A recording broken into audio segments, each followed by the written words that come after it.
자, 교재 209페이지에요. 6번 문제 보시죠. 6번.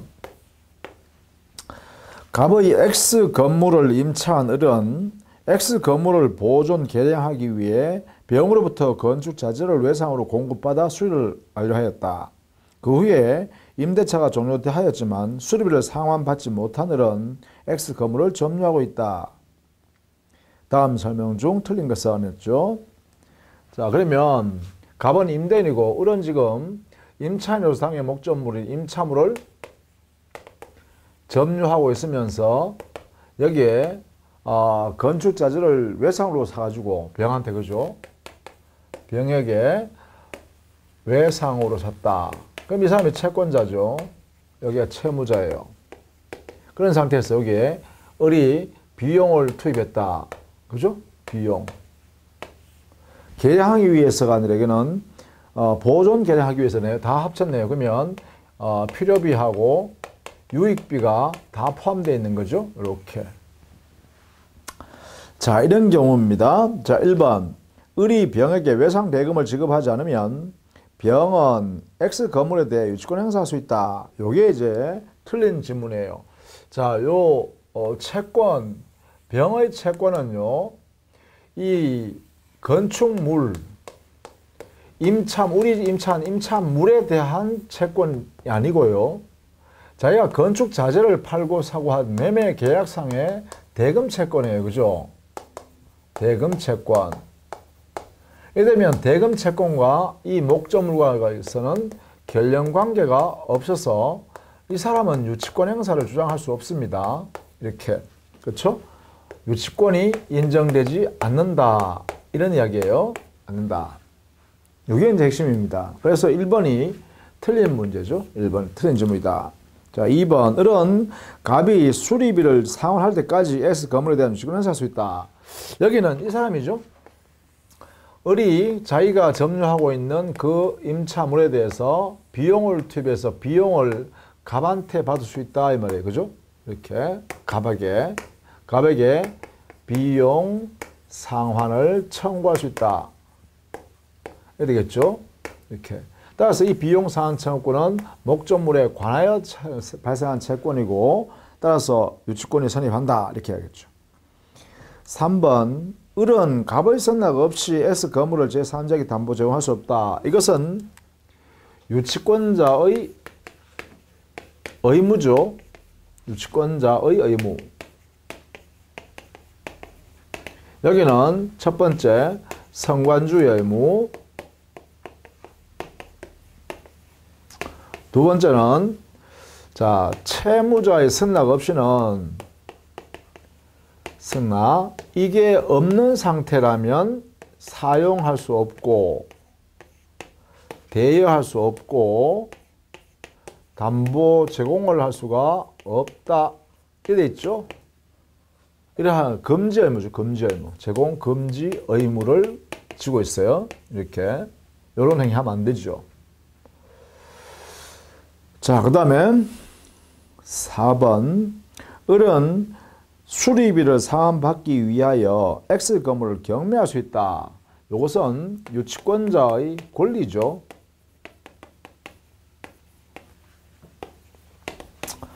유치효 외에도 경매권이 있죠. 다만 경매권이 있으나 우선 변제받을 수는 없습니다. 간이 변제 충당권도 있죠. 이렇게, 그죠? 이런 권리 등등은 있습니다. 뭐 별제권도 있고 비용 상환 청구도 있고 이렇게 되죠.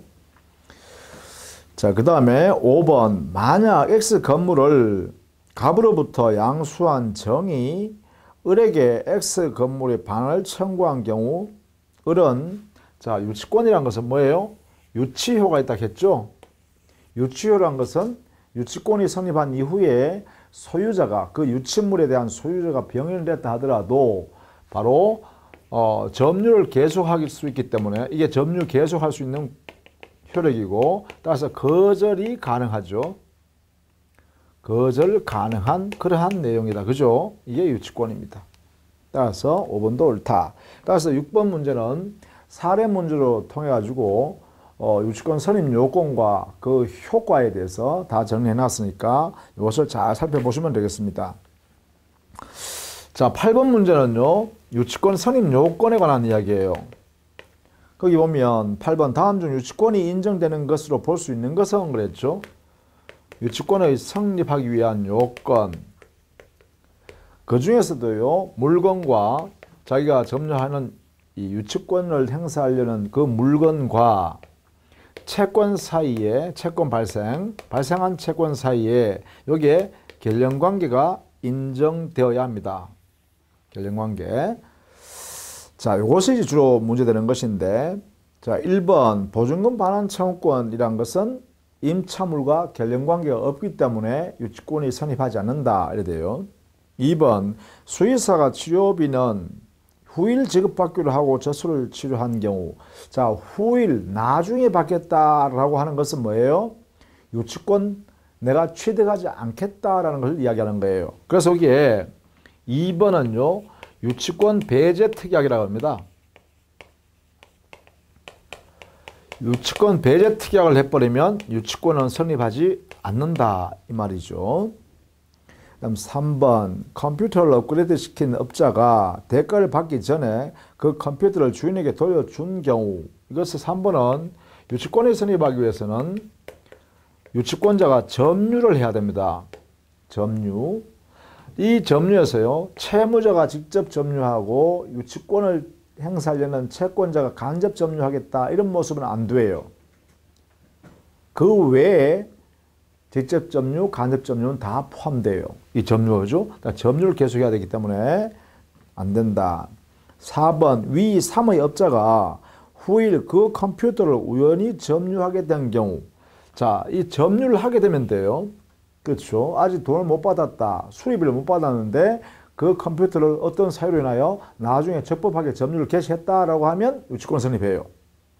따라서 이것을 뭐라 하냐면 점유와 채권의 발생 사이에 여기는 결연관계를 요하지 않는다라는 것이죠. 이 결연관계를 요하지 않는다 이런 이야기예요. 반드시 점유할 때 채권이 발생해야 된다 이런 건 아니란 거죠.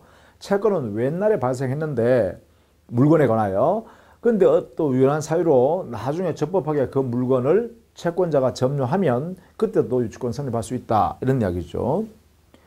그래서 4번이 옳은 것이네요. 5번 임대차 계약의 해지 후 건물을 계속 점유하던 자가 그 건물에 비용을 지출한 경우, 이러면 자 5번의 경우는 이 점유는요 적법한 점유이어야 합니다. 적법한 점유여야 유치권 성립하지, 만약에 불법적으로 점유했다면 이때는 점유 개시가 불법적으로 개시됐다면 유치권이 성립하지 않는다는 거예요. 그렇다면 5번도요 임대차 계약을 해지했다 이 말은 임차인에게 바로 임차권을 소멸해버리고 없어져버리죠.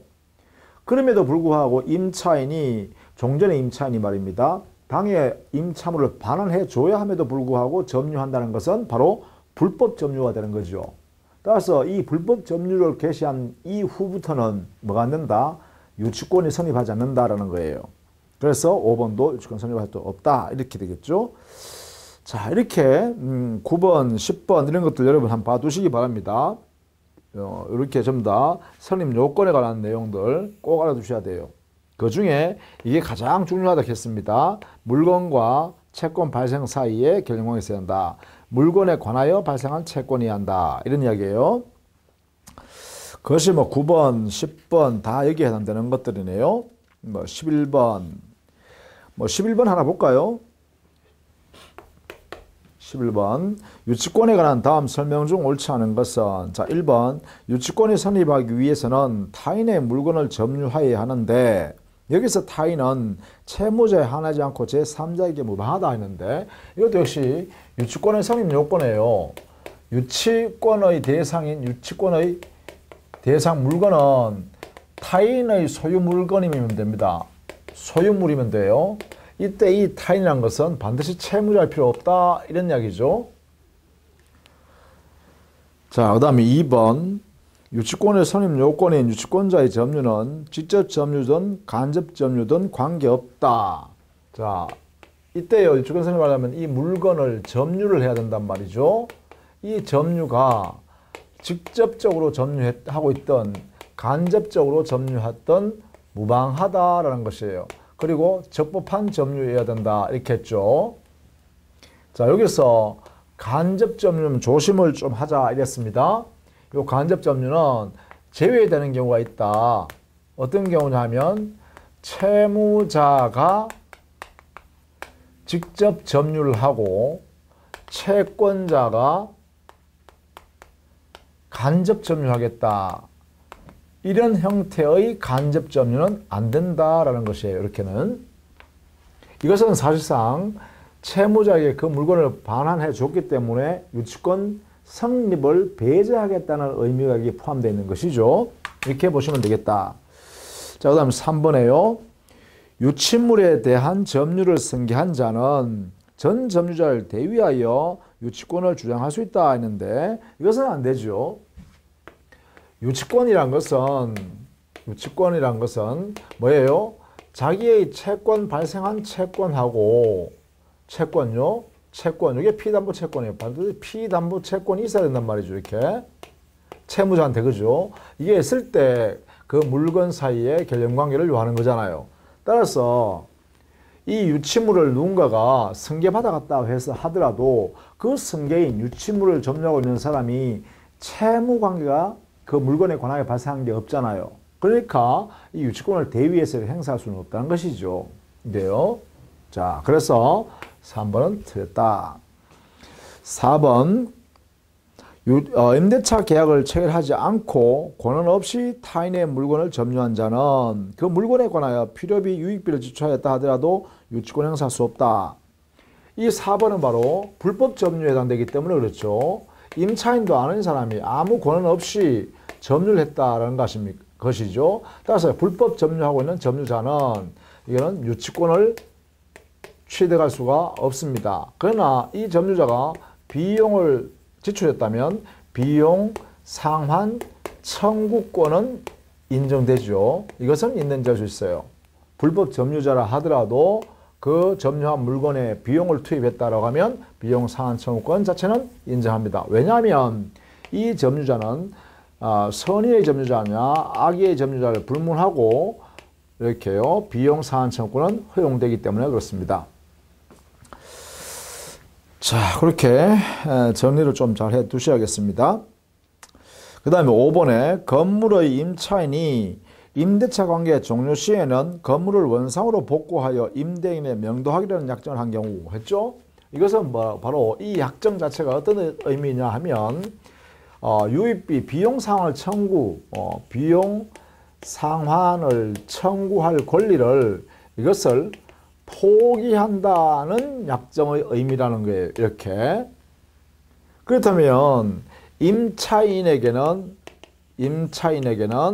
이러한 비용 상환 청구권을 이미 포기했기 때문에 이것은 유효한 포기 행위이고 유효한 포기이기 때문에 이 권리가 안 생긴다 이 말입니다. 이 권리가.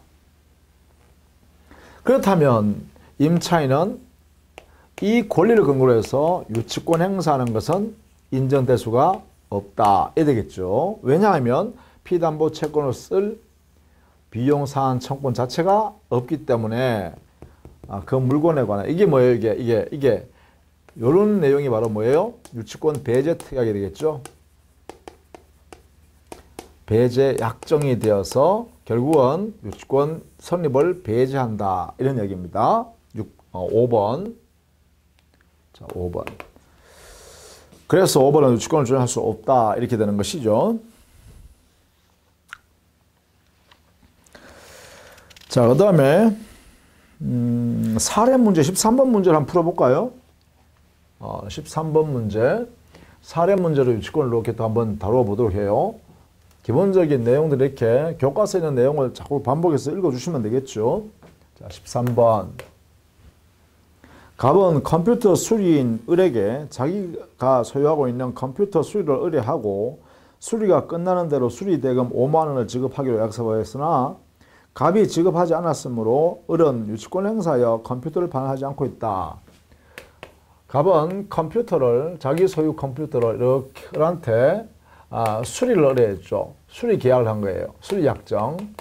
그리고 수리비는 5만 원을 지급하기로 이렇게 하고요. 그래서 여기 컴퓨터 A가 있겠죠. 갑소유 컴퓨터 이렇게 이전해서 의뢰가 있습니다. 수리업자죠. 자, 그런데 이 컴퓨터를 다 수리했음에도 불구하고 수리 대금을 주지 않는다라고 하면 우리는 이렇게 해서 하죠.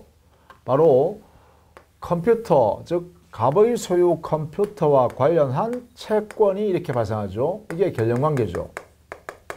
결연관계가 인정되니까 변적이 도래했고, 변적이 도래했으니까 을은 뭘 갖는다? 유치권을 행사할 수 있겠죠. 이렇게 을은 유치권이 생긴다 이러겠죠. 그래서 이제 거기에 유치권 행사하고 있다라고 하는 것까지 포함되어 있네요. 자, 이 경우 법률관계에서 옳은 것을 원했네요. 자, 1번.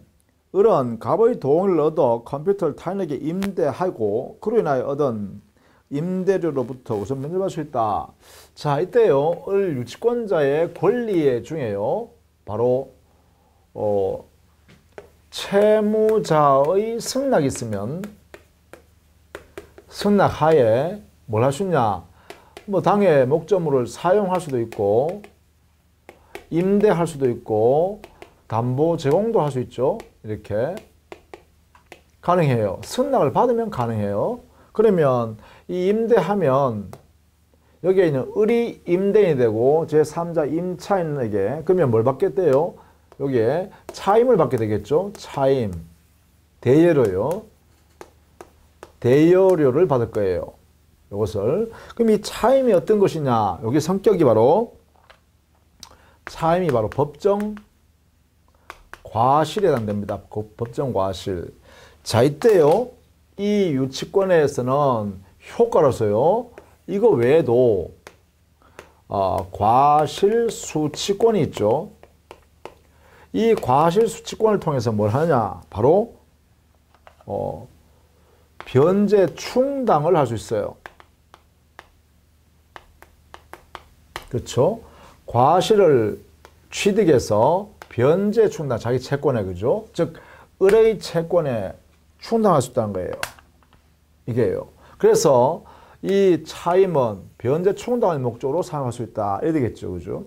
이렇게 되면 어떻게 되냐? 사실상 이 과실 수취권을 행사해서 어떻게 되나요? 사실상 수리비 채권의 우선 변제가 이루어지는 것이 되겠죠. 우선 변제, 이러한 효력을 누린다. 되겠죠. 자, 이때 법률상 우선 변제는 인정되지 않지만 사실상 우선 변제가 생겼다라는 겁니다.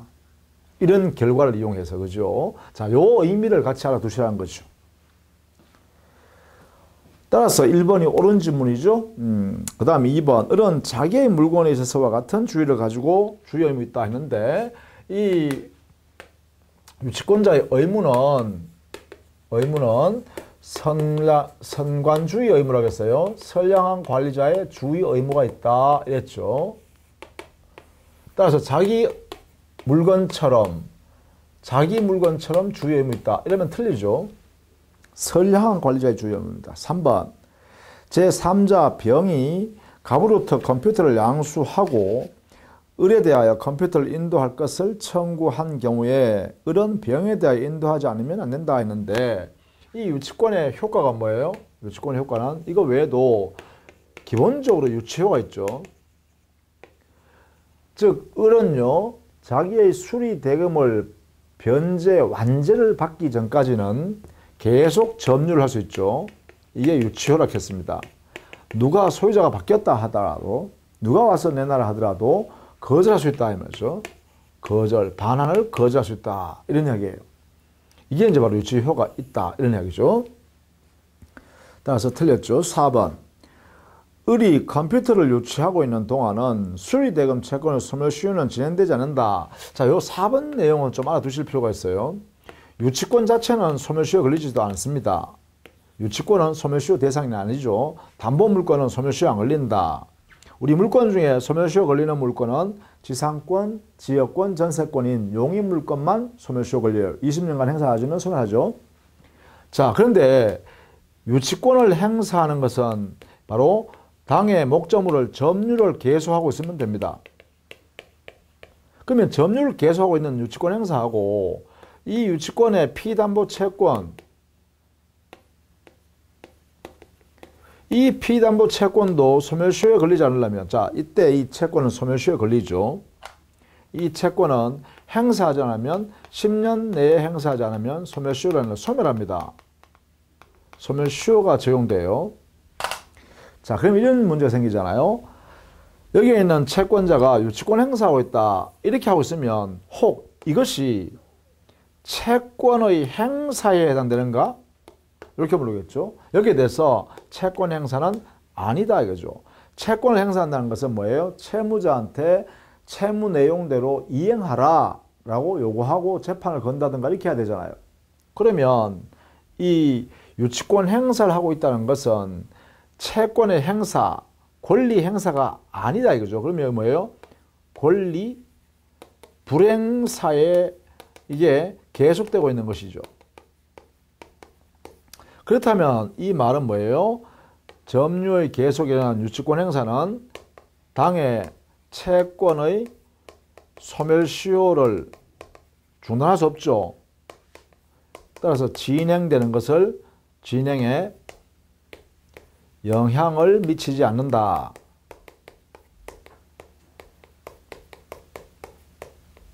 이렇게 해야겠죠? 그래서 우리 민법에 이렇게 326조에 이렇게 기준을 했어요. 유치권 행사는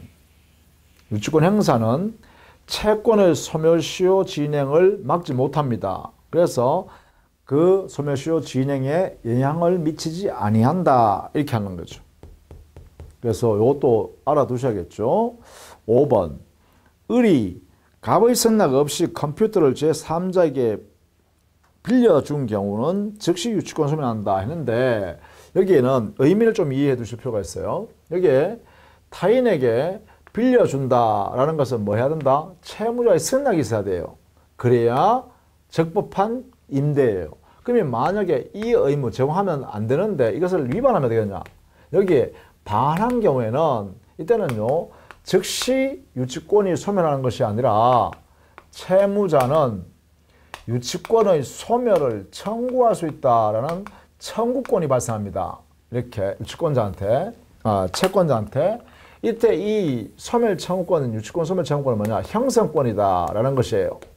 그렇다면 결국은 채무자가요 유치권 소멸되었다는 이 형성권을 행사하게 되면 그때 유치권이 소멸하게 된다.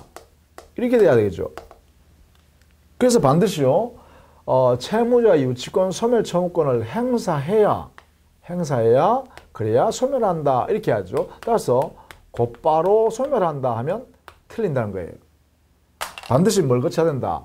그래요. 형성권 행사, 유치권 소멸 청구권을 행사해야 됩니다. 그래야 소멸한다. 이렇게 되겠죠. 자, 그 다음에 유치권 소멸에 관한 이야기를 하나 보면 되겠네요. 14번.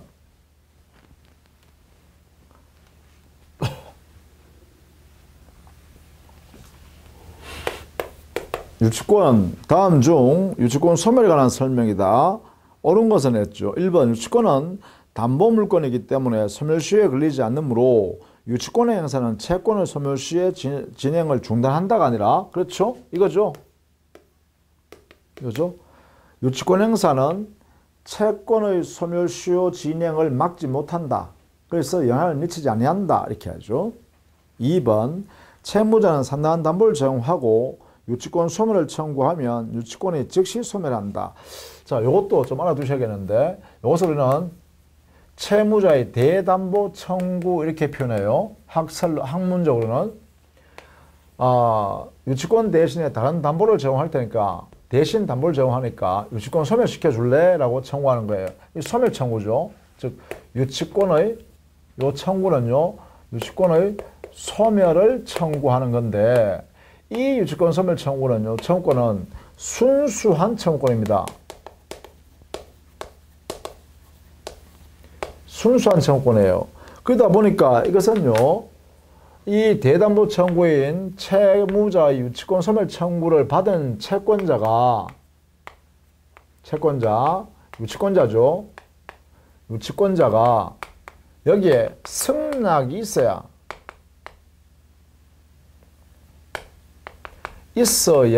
유치권이 소멸합니다. 승낙이 있어야. 이게 핵심이네요.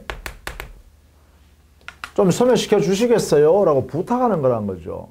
내 다른 담보를 제공해 드릴 테니까 지금 점유하고 계시는 그 유치물은 내한테 넘겨주실래요? 이렇게 청구하는 거예요. 순수하게. 여기에 대해서 당연히요, 유치권자인 채권자는 거절할 수도 있죠.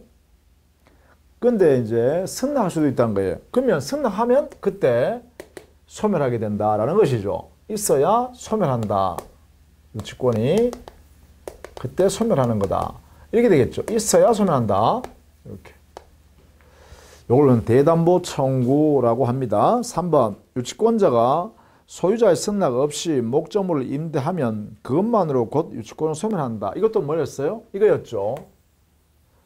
채무자가 유치권 소멸을 청구하게 되면, 행사하면 소멸한다. 그렇죠? 이렇게 해석해야 된다겠죠. 형성권이니까. 그 다음 4번, 유치권의 의무 위반, 유치권자의 의무 위반으로 인한 유치권 소멸 청구권은 요겁니다. 요거. 채무자가 유치권자한테 소멸 청구했다라고 청구해버리면 바로 즉시 소멸합니다. 이렇게요. 행사하면 즉시 소멸한다. 라는 것이죠. 따라서 4번이 옳은 이야기다. 그죠? 일방적으로 의사표시하게 되면 그때 유치권은 소멸한다. 4번이 옳네요. 5번, 유치권은 점유를 잃더라도 채권 변제가 있을 때까지 계속 존속한다. 했는데 이것도 좀 알아두셔야 돼요. 이 유치권의 이 성립과 존속 요건이 바로 점유를 계속할 것. 점유가 계속되어야 유치권이 존속하게 된다. 이래 됩니다. 이 계속 있어야 돼요. 그래서 만약에 이 점유가 침탈로 인하여 상실되었다. 점유를. 이럴 때는 유치권이 소멸해버립니다. 유치권이 소멸. 따라서 이때요. 이때 이런 경우에요. 이런 경우에 유치권자는 이제는 유치권이 소멸했기 때문에 이 유치권자 당사자는 어떻게 해야 되냐. 이때는 자기가 유치권자이면서 동시에 점유자이기도 하죠. 그래서 이 사람은 점유권에 의한 당의 점유물 반환을 청구하겠죠. 물권적 청구권. 이 점유물 반환 청구권입니다. 그렇죠? 점유물 반환을 청구할 수 있다. 이렇게 되겠죠. 이걸 행사합니다. 자, 이걸 꼭 알아두셔야 됩니다. 침탈로 상실한 경우에 한해서만 점유권에 의한 반환 청구를 할 수 있겠죠. 여기에 유치물 반환 청구를 하면 안 된다겠습니다. 유치물 반환 청구 이런 것들은 없다 했습니다. 반드시 점유권에 의한 점유물 반환 청구 이걸로 해결해야 된다. 뭐 같은 말이라 보시면 됩니다. 여기는. 다만 이 점유물 반환 청구는 이 침탈한 날로부터 1년 내에 행사해야겠죠. 이 권리를. 그렇죠? 이때 1년이란 것은 제척기간으로서 법원의 직권으로 조사할 수 있죠. 법원 직권으로 조사할 수 있고, 그 다음에 우리 법원은 이 제척기간 1년을 어떻게 해석하냐 하면 점유권에 의한 소송을 제기할 수 있는 출소기간이라 이렇게 해석했죠. 이렇게 법원이 해석하는 방법이었다. 이렇게 했습니다. 자, 이런 내용들을 같이 두루두루 가지고 계셔야겠습니다. 뭐 그 뒤에 있는 문제들은 또 같은 내용으로 계속 반복되니까요. 한번 보시면 되겠고, 17번 문제 한번 볼까요? 17번 문제. 동일한 건물에 대하여 서로 다른 사람이 저당권과 유치권을 각각 주장하는 경우에 관한 설명으로 틀린 것은 했어요. 물론요, 저당권의 대상이 된 부동산을 이게 저당권이 되어 있는 부동산을 이것을 당연히 유치권이 성립할 수도 있습니다. 저당물을 유치하면 그 일정한 요건만 갖추면 이거 법정담보물권을 성립합니다. 자, 이런 경우에 틀린 거 됐네요. 1번 건물의 점유는 유치권의 성립 요건입니다. 반드시 유치권 성립 요건에 이때 있죠. 자, 2번하고 4번을 보려고 이 문제 보는 거예요. 2번 점유 개시 결정의 기입 등기 후에 그 소유자인 채무자가 건물에 관한 공사 대금 채권자에게 그 건물의 점유를 이전한 경우, 이렇게 되면요, 자, 저당권의 기입 등기가 경매 개시 결정 정의 기입 등기가 이루어진 후 그 다음에 유치권이 성립했다 이 말이죠. 이게 있죠. 유치권 성립이 이제 이렇게 기입 등기가 이루어지고 난 뒤에 이루어졌다 이 말입니다. 이럴 때는 이 유치권자에게는요, 우리 판례가 이 경매가 개시되어서 종료되면 경락 대금을 완납한 경락인이 나오겠죠. 소유권을 취득한 경락인이 이 유치권자한테 가서 꽉 쥐고 있으니까 유치물 그거 네가 가지고 있는 거 돌려줘. 건물 내놔 이렇게 하겠죠. 그 건물 내놔 할 때 이 유치권자는요, 대항력이 없습니다. 대항력이 없다는 이 말은 당해 유치를 계속할 수 없다 이 말이죠. 그러니까 결국은 그래요. 그 경락인한테 반환해 줘야 한다 이런 이야기입니다. 요게 이제 핵심입니다. 유치권 성립은 해요. 경매 개시 결정이 일어난 이후에도 유치권 성립은 인정됩니다. 그러나 대항력은 없다 이러죠.